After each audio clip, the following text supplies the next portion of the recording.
The sound of metal crushing against metal was the last thing I remembered before everything went dark. When I opened my eyes again, the hospital's ceiling lights blurred above me. My body felt heavy, and machines beeped steadily around my bed.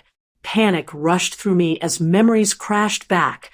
The rain, the sudden truck, the violent impact, and my newborn daughter in the back seat. "My baby," I whispered weakly. A nurse quickly stepped closer. "Your daughter is alive. She's safe.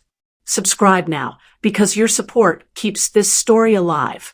Relief hit me so hard, I started crying instantly. "Where is she?"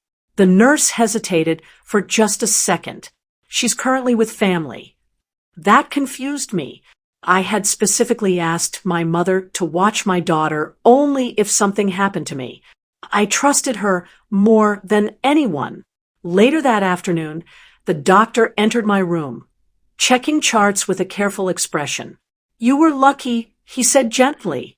"You suffered several fractures and internal injuries, but you're stable. You'll need weeks to recover."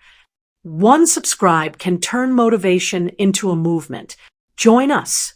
"I need to see my daughter," I insisted. He exchanged a quick glance with the nurse. "We contacted your emergency contact, your mother. She arrived shortly after the ambulance brought your baby in." Relief returned. "Good. She must be taking care of her." The doctor hesitated again, this time longer. "Your mother refused to take custody of the child while you're hospitalized." The words didn't make sense. "What do you mean refused?" I asked, my voice barely above a whisper. "She said she couldn't raise the baby and requested social services to step in temporarily," he explained carefully. My chest tightened painfully. "That's not possible." She begged me to let her be involved when I got pregnant.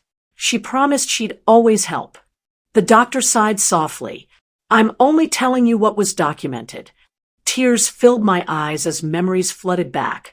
My mother holding my stomach during pregnancy, buying baby clothes, telling relatives how excited she was to become a grandmother. "Did she even see her?" I asked. The nurse nodded slowly. "Yes, but she left shortly after." I turned my face toward the window, trying to process the crushing weight in my chest. My body ached from the accident, but the emotional pain felt sharper. That evening, I finally gathered the strength to call her. My hands trembled as the phone rang. She answered on the third ring, her voice calm, almost distant. "Mom," I said, my voice breaking, "why didn't you take my daughter?" There was a long pause before she spoke. "I can't handle a newborn right now," she said flatly. "You made choices, and you need to deal with them." Her words felt colder than the hospital room air. "She's your granddaughter," I whispered. Another pause followed, heavier this time. "You don't understand everything yet," she said quietly before hanging up. I stared at the silent phone, confusion mixing with heartbreak. My mother had never spoken to me like that before. Never sounded so detached, almost afraid. As I lay there, surrounded by machines and pain medication, one thought kept repeating in my mind. She didn't just refuse to help.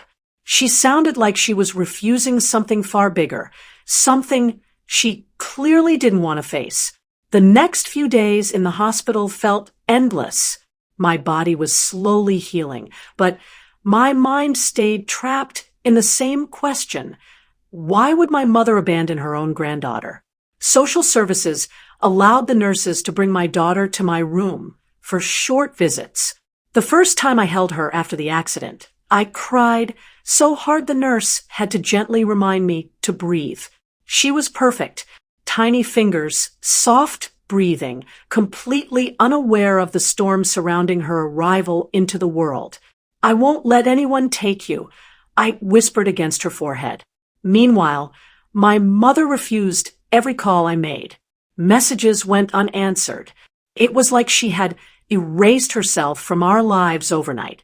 3 days later, a social worker named Elena visited my room. She spoke kindly but directly, explaining temporary foster placement procedures if I remained hospitalized too long. I don't understand why my mother said no.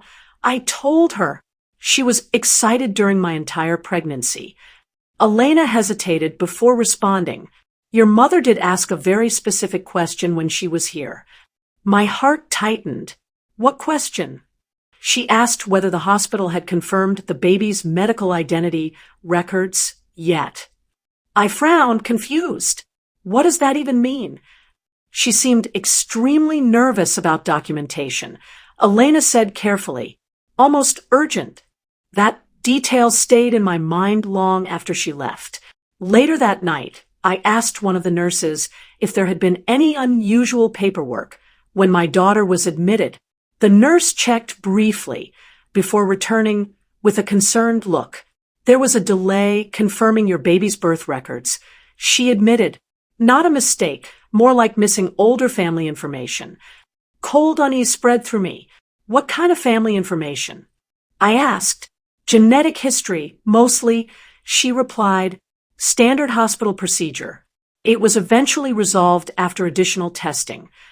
I stared down at my sleeping daughter, her tiny chest rising and falling peacefully. A strange memory surfaced. Arguments between my parents years ago, whispered conversations that stopped whenever I entered the room, sudden moves between cities that were never properly explained. The following afternoon, I finally received a message from my mother. It wasn't warm. It wasn't comforting. It was short and urgent. You need to check the baby's official birth records immediately. Call me after. No apology. No explanation. When I contacted the hospital administration for copies of my daughter's documentation, they hesitated before releasing the file. The clerk double-checked my identification twice before handing over the envelope. My hands shook as I opened it. Inside were standard birth details, but attached was a second medical note marked confidential family verification. I skimmed the page, barely understanding the technical language, until one sentence made my vision blur. It mentioned an old legal guardianship record connected to my family name, one that didn't match the story I had been told about my own childhood. My pulse pounded loudly in my ears. Suddenly, my mother's fear, her refusal, and her distant voice started forming a terrifying possibility. I stared at my daughter again, realizing my mother hadn't rejected her out of cruelty. She had recognized something she thought had been hidden for decades. The next day, I forced my mother to come to the hospital. She walked into my room looking pale and exhausted, her eyes locked on my daughter sleeping beside me. You recognized the guardianship record, didn't you? I asked quietly. Tears filled her eyes instantly. She nodded. She isn't just your granddaughter, she whispered. She carries the same genetic marker as your biological mother. My breath caught. What do you mean, biological mother? My mother collapsed into the chair beside my bed.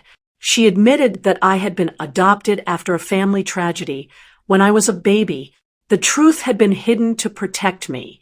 The genetic condition connected to my birth family had resurfaced in my daughter's records, something my mother feared facing again. I wasn't rejecting her, she cried. I was terrified of losing you both. I looked at my daughter, then back at the woman who had raised me with love, even through fear. Sometimes people refuse things not out of cruelty, but because they're afraid history is repeating itself.